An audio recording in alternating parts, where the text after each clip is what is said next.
Ya tamam çağırın şu doktoru taburcu etsin beni. İyiyim diyorum size işte. Ya düşüp bayıldın Cihangir. Canını mı kastediyorsun? Abla pantolonum nerede?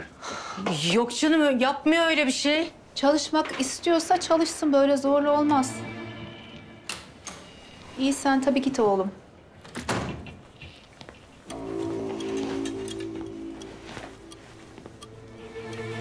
Sen iyi misin? İyidir. Sen? Daha iyi olacağım. Cihangir nereye gidiyorsun? Hastanedesin. Delirdin mi? Bayıldın. Fiziken yorgunsun. Toparlayacağım. Toparlar.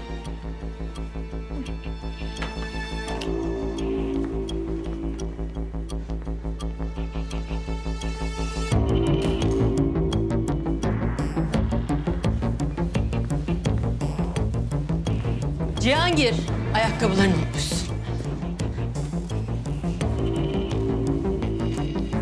Acele etme.